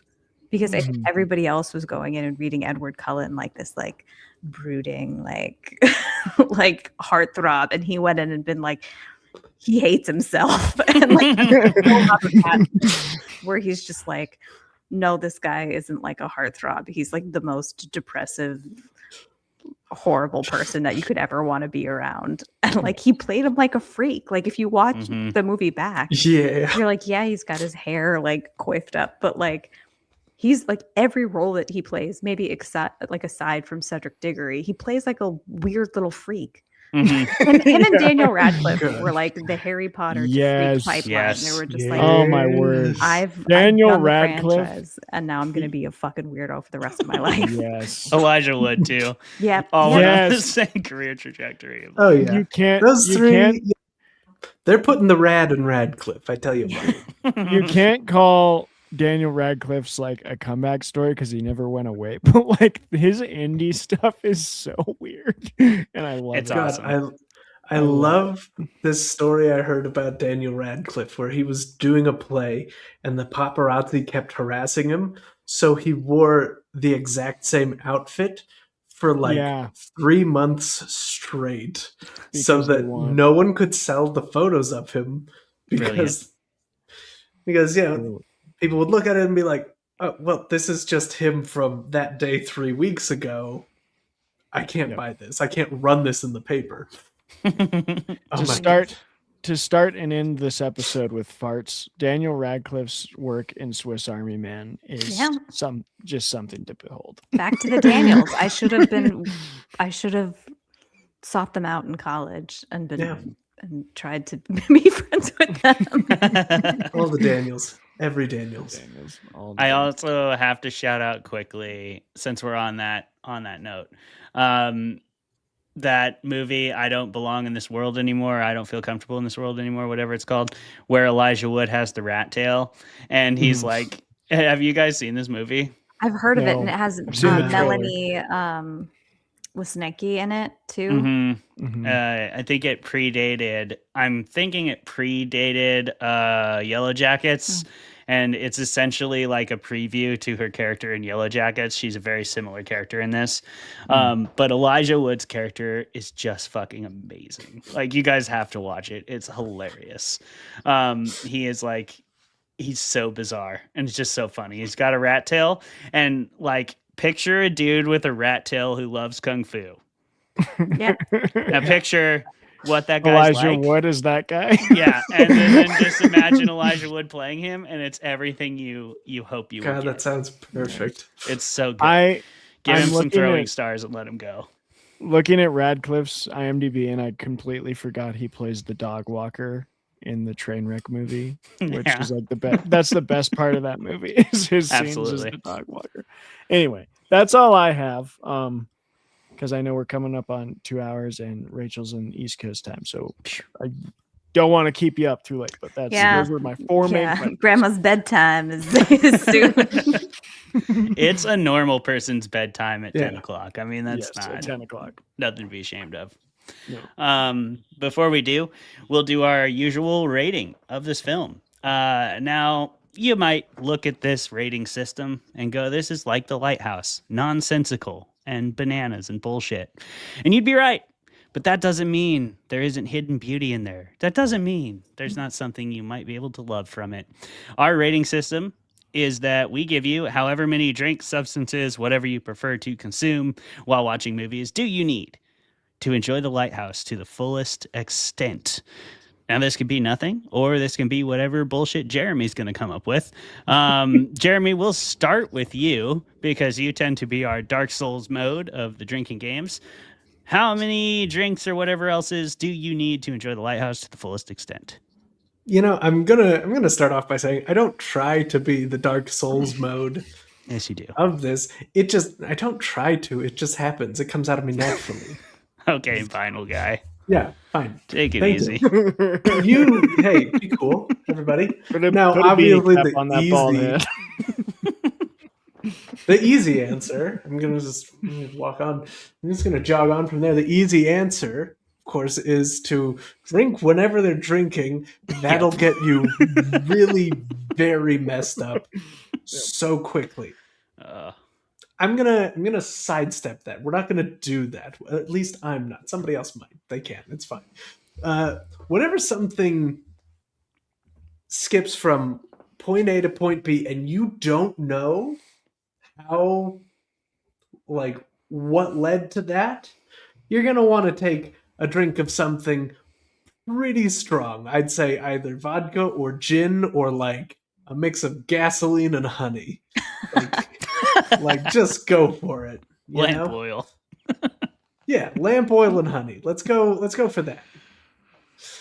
So yeah, do that, and that's going to be like once every scene, apparently, because very few things lead to the next scene. Gotcha. Okay. Yeah.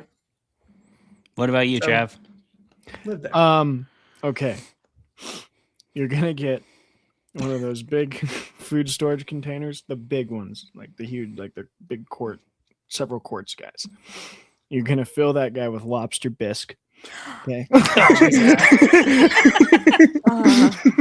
And you're gonna pop the cork on the most bubbly drink you can think of, like a bottle of champagne or something. And you're gonna house the lobster bisque while drinking glass after glass of champagne until you're in so much pain as the movie's actually trying to cause you mentally. You're feeling that physically. Okay. And then you're just gonna gas out whoever lives with you in your house. That's what I'd say. And you will not tell them that Fermented Fiction gave you this idea. Yeah. Please Because don't. we don't Please want don't. them coming for us. Yeah, please don't. But it'll be rough. That's pretty hardcore. I appreciate it. I would say you should go to your local automotive shop and get one of those oil pouring, whatever you would call those, one of those like oil caraffes, for lack of a better word. I'm not sure what they're actually called, but you know what I'm talking about, that he carries the lamp oil with. Fill that with a mixed drink of your choice. This can be whatever you want. But while it's in that tankard, you're going to pretend it's lamp oil and gin, because I'm pretty sure that's what they're drinking, given that Willem Dafoe references gin in many of his shanty songs, including the one where they're slow dancing and he says, if birds were gin. It's so beautiful. A little love scene. So yeah, pour that. And then by the end of the movie, you should go ahead and try to finish it. I challenge you to do that. You can do this easily by drinking whenever they drink. You could also do it easily by drinking every time there is a fart joke or a sex joke. Either of those will get the job done, but that's what I recommend. That being said, you should only do this on your second watching of this film, because if you do it on the first, you're going to have a bad time. Go ahead and watch it sober the first time, just so you know what's coming, and then take on the challenge if you feel inclined to watch it a second time and empathize with the characters a bit more. Same rule applies to the lobster bisque one. Rachel, how about you? And then after you're done with your rating, go ahead and tell us one more time who you are, where we can find you, and what you've got coming out. I think a hot toddy would be a good one to if you wanted to not have the worst time of your life and go lobster bisque and bubbly. Champagne. I think a nice hot toddy on a cloudy, foggy day. Yeah, watching this movie would be a real vibe. Because I want you to have a pleasant experience, unlike some people who want you to. I feel like it adds an element of. As a psychological element of being able to be like, oh man, that weather looks like it sucks. Yeah, I'm warm. Just because they're having a bad time doesn't mean we have to have a bad time. And yeah, I am Rachel Harrison, and I have 6 novels that are out now. Most recently, Play Nice. You can find it wherever books are sold, and then my next book, Kiss, Slay, Replay, is a time loop horror novel that takes place at a wedding, and it's out on September 8th. Yeah. Hell yeah. So, yeah. So if you like time loops and if you like horror and you don't like weddings, then pick it up. Or if you do like weddings, depends. Yeah. Yeah. You like them so much you want to relive them. Yes. Again and again and again. Yeah. Excellent. Can't wait for the new novel, Rachel. I'm all caught up. I have read the last 3 because I started a little late, but I am a huge fan of Black Sheep. I really like So Thirsty, so I can't wait for this one. It's going to be a really good time. Thank you, everybody, for joining us. Rachel, especially, thank you for joining us. Thanks for having me. Hell yeah. And we'll see you at StokerCon. You're the guest of honor. We're super stoked about that. We're looking forward to chatting with you there and seeing you on some cool panels. And everybody else who loves horror, if you're in the Pittsburgh area, come to StokerCon. Meet Rachel in person. She's there as the guest of honor. It's going to be really sweet. And there's lots of other awesome horror people there. Pretty much the whole genre shows up except for Stephen King. So it's a really good time. You should come check it out. Keep checking out Fermented Fiction. We've been Jeremy, Travis, and Clay. We'll see you next time. Goodbye. Bye.